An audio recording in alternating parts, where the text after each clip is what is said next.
Eleições 2022. Pesquisa estimulada do BTG Pactual, divulgada nesta segunda-feira. Lula tem 43% e Jair Bolsonaro segue com 36% das intenções de voto para presidente. Na comparação com a sondagem da semana passada, o ex-presidente oscilou 2 pontos para baixo. A pesquisa ouviu 2 mil eleitores por telefone entre os dias 26 e 28 de agosto, com margem de erro de 2 pontos percentuais para mais ou para menos. Esse levantamento está registrado no TSE sob o número BR 8934 de 2022. Momento de análise e opinião. Roberto Mota com a gente. Mota, se nós contabilizarmos a margem de erro, a distância de Lula e Bolsonaro poderia ser de 3%. Você entende que com o avanço da campanha eleitoral, a tendência é que os dois fiquem tecnicamente empatados? Eu continuo com o meu ceticismo em relação a essas pesquisas. A gente vê praticamente todos os dias exemplos de que essas pesquisas, quando comparadas umas com as outras, não fazem sentido, muito menos quando comparadas com duas outras coisas: a realidade que a gente vê nas ruas e a postura dos candidatos. Um candidato que goza dessa tranquilidade, dessa vantagem nas pesquisas e tem gozado por tanto tempo assim, não tem o desempenho que a gente viu no debate de ontem, né? Como a Amanda muito bem levantou aqui, a corrupção é a vulnerabilidade do Lula. E um candidato que tem essa vantagem enorme deveria ontem ter reinado no debate, né?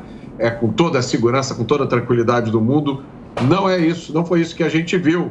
A Amanda falou, né, sobre o fato de que o Lula poderia ter usado a história do orçamento secreto para apontar corrupção no governo Bolsonaro. Ora, comparar mensalão e petrolão com o tal do orçamento secreto, que na verdade é a emenda de relator, é uma loucura tão grande que nem o próprio Lula teve coragem de fazer isso, né? A Amanda também falou sobre a casca de banana, expressão da Amanda, jogada pela Vera Magalhães. E foi isso mesmo, aquilo foi uma casca de banana. Aquilo foi a representação do papel que a Vera cumpriu naquele debate. Ela foi o que se chama de agente provocadora. Ela sabe que existia a possibilidade dela receber uma resposta mais dura e já estava tudo armado para se acusar o presidente de misoginia. E aí eu chamo a atenção, e isso é muito grave, não só pela colocação de agentes provocadores disfarçados de jornalista, mas pelo despreparo refletido em algumas das perguntas que foram feitas por jornalistas, que essas perguntas estavam mal formuladas, fazendo associação de eventos que não têm relação, e o mais grave de tudo, nós não vimos nenhum jornalista presente naquele debate desmentindo as duas afirmações que o candidato do PT fez, que todo mundo sabe que são mentiras. A primeira, de que ele foi inocentado pelo STF, e depois o absurdo ainda maior, de que ele foi inocentado na primeira instância da ONU e na segunda instância da ONU. Como é que um local cheio de jornalistas, ninguém pediu a palavra para dizer que aquilo ali era mentira? É inaceitável isso. Bom, só sobre a jornalista que teve problemas com Bolsonaro ontem, ela disse que o presidente Bolsonaro não gosta de responder a questionamentos feitos por mulheres e agora nessa manhã disse que Bolsonaro se prejudicou ao atacá-la na Band. Amanda, como você avalia os últimos números trazidos pela BTG Pactual? E você disse há pouco para a gente que esses números ainda não refletem o debate de ontem. Não refletem, Adriano, mas deixa eu responder ao Mota, porque ele deixou várias bolas quicando, é importante que eu rebata. Primeiro, os jornalistas não podem responder ao que os candidatos falam, porque isso não faz parte das regras do debate. Então, não cabe a nenhum dos jornalistas presentes dizer se um ou outro candidato fala verdade ou fake news. E as agências de checagem de fatos, essas sim, com vários jornalistas e com toda a legitimidade de responder a essas afirmações que foram feitas ontem, hoje está em todos os portais. É só abrir qualquer portal de confiança para você ver uma checagem das declarações de todos os candidatos, inclusive do presidente da República, que, para variar, mentiu bastante no debate de ontem, mas também a fake news do Lula e de outros candidatos que foram ditos. Sobre a casca de banana ou fato ou a impressão de que a jornalista Vera Magalhães foi provocadora.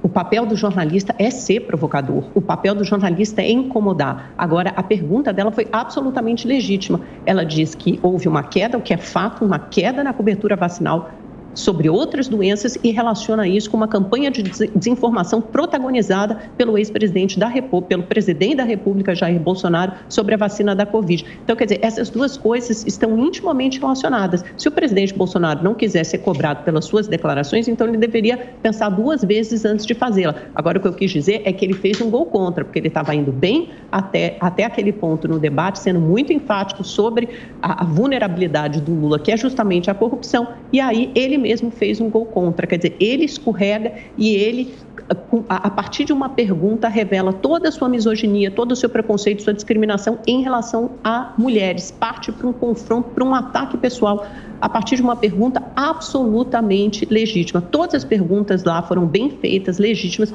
feitas por jornalistas, a maioria delas mulheres, que são das mais conhecidas nos seus veículos de comunicação e algumas das mais conhecidas e mais respeitadas jornalistas do Brasil. Agora, sobre a pesquisa BTG-FSB, o que ela indica, e eu falei com o Marcelo Tokarski, que é o responsável pela pesquisa, hoje de manhã cedinho, logo que saiu, é um cenário praticamente estável, mas traz algumas informações importantes. Primeiro, a sensação, a expectativa de melhora com a economia ficou estagnada e a avaliação do governo Bolsonaro ficou estagnado, assim como o presidente ficou estagnado com 36% das intenções de voto. Lula oscila negativamente de 45 para 43, a gente tem que ver nas próximas pesquisas se isso está dentro da margem de erro. Se você olhar para o filme da pesquisa, ele oscila mesmo entre 43, 44, 45, essa semana está com 43. E os candidatos da terceira via, o Ciro sobe 3 pontos de 6 para 9, a Simone oscila positivamente 1 ponto de 3 para 4. Pode indicar que a terceira via começa a ser mais conhecida do eleitorado, com o início da campanha eleitoral, sabatinas e debates televisivos.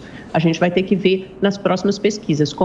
Talvez esse levantamento comece a apontar para esse fato. De uma forma geral, o cenário muito estável. Agora, notícia ruim para o presidente Bolsonaro é o seguinte: a expectativa da economia para de melhorar e a avaliação do governo também para de melhorar. Isso significa que essa transferência de votos, que normalmente melhora a expectativa da economia, melhora a avaliação do governo, e aí isso pode se traduzir em mais votos para o candidato. Se esse ciclo se interrompe, é má notícia para ele. Outra má notícia é que a rejeição continua num patamar muito elevado. 55% dos eleitores dizem que não votariam no presidente de jeito nenhum. Roberto Mota. Olha, eu discordo. Eu acho que é papel do jornalista naquele momento corrigir. Sim, eles não podiam ter deixado uma afirmativa dessa totalmente inverídica e grave. A gente não está falando de um debate de grêmio acadêmico, a gente está falando da escolha do presidente da República e um dos candidatos diz em cadeia nacional duas mentiras graves, né? Uma mentira óbvia, que todo mundo sabe, a outra estapafúrdia. Ele criou uma instância judicial na ONU. Eu acho sim que era obrigação dos jornalistas, ainda mais de jornalistas que levantam essa bandeira do combate à fake news, da desinformação.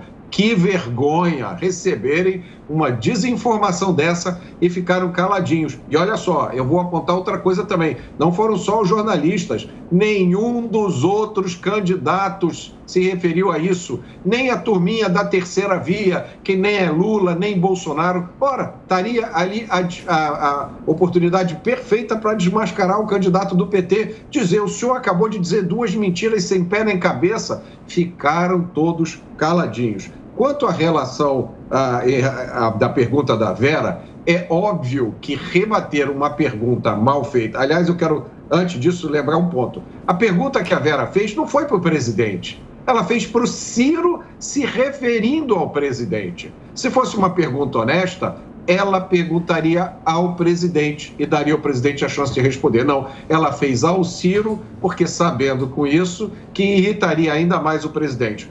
É direito legítimo do candidato rebater e se irritar. Se a Vera é mulher, se é homem, se é chinesa, não faz diferença alguma. Usar isso como argumento para dizer que o presidente é misógino é a coisa mais lacradora, mais sem sentido. Quer dizer, então, que agora você só pode responder de forma dura perguntas que foram formuladas por homens de meia idade, brancos ricos, porque de qualquer outra forma você pode ser acusado de preconceito. Isso é um golpe muito baixo que não cabe num debate cujo objetivo deveria ser esclarecer e não lacrar.